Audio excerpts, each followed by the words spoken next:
Au départ, il y a cette petite molécule, appelée H2 par les scientifiques, hydrogène par le grand public. Très abondante dans l'univers mais peu présente sur Terre à l'état naturel, elle est pourtant appelée à jouer un rôle majeur dans la transition écologique. Aujourd'hui, on la produit déjà à partir d'énergies fossiles, mais cette production émet beaucoup de gaz carbonique. Cet hydrogène, nommé gris, n'est pas durable. Chez CNR, nous avons l'ambition de produire de l'hydrogène vert renouvelable. Comment ? À partir de l'électrolyse de l'eau. Ce procédé consiste à dissocier les molécules d'eau en hydrogène et oxygène avec de l'électricité. Et bonne nouvelle, cette électricité est produite par nos centrales hydroélectriques, nos parcs éoliens et photovoltaïques. Bref, une électricité 100% renouvelable pour un hydrogène lui aussi 100% renouvelable. Et cet hydrogène, tout le monde le réclame. Les industries pétrolières, chimiques, métallurgiques en ont besoin pour décarboner leurs activités. Le chauffage des bâtiments, la production d'électricité et tous les autres usages habituels du gaz peuvent également être assurés par mélange de gaz et d'hydrogène injectés dans le réseau. Enfin, les transports, voitures, trains, bateaux et même les avions peuvent être décarbonés grâce à l'hydrogène.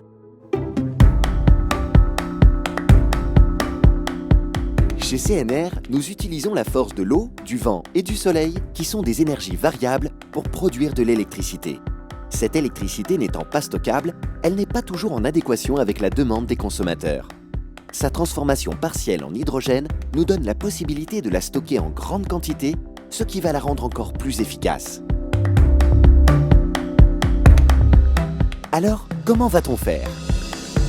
Pour pallier les problématiques de variabilité, nous allons construire des électrolyseurs le long du Rhône pour produire et stocker de l'hydrogène afin qu'il réponde à tous les usages ou soit reconverti en électricité lorsque la demande des consommateurs est élevée. C'est ce que nous faisons déjà en partenariat avec GRT Gaz pour le projet Jupiter 1000 sur le grand port maritime de Marseille. Une partie de l'électricité de notre parc éolien de Fos-sur-Mer est transformée en hydrogène qui est injecté dans le réseau de transport de gaz avant d'être consommé par les industriels du site. Fidèles à notre positionnement historique, nous souhaitons avec cette filière répondre aux besoins et aux usages des territoires. Nos centrales, de taille modérée, produiront de 1 à 10 tonnes d'hydrogène par jour. Nous les implanterons à proximité de nos ouvrages hydroélectriques ou de nos parcs éoliens ou solaires et au plus près des usages de l'hydrogène. C'est ce que nous démontrons déjà sur le port de Lyon avec le Quai des Énergies, notre station de distribution d'énergie verte où l'hydrogène est produit sur place pour la recharge des véhicules à partir de l'électricité de la centrale hydroélectrique de Pierre-Bénite.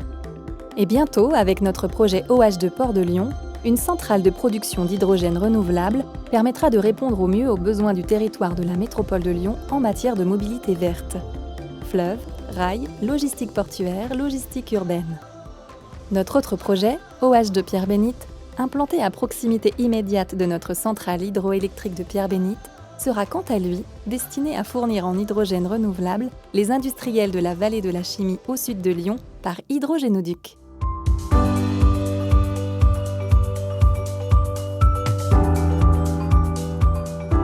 CNR s'inscrit donc dans le plan hydrogène français qui ambitionne 10% d'hydrogène renouvelable d'ici 2023 et plus globalement dans le plan économique France Relance qui soutient les projets d'hydrogène renouvelable à hauteur de 7 milliards d'euros d'ici 2030 en phase avec les objectifs européens. Le développement de solutions de stockage hydrogène est l'une des 6 ambitions de notre stratégie CNR 2030 avec 100 millions d'euros que nous prévoyons d'investir dans la filière. Maillon essentiel de la transition écologique, cette filière innovante poursuit ainsi 2 objectifs économiques majeurs. S'industrialiser et devenir créatrice d'emplois dans les territoires.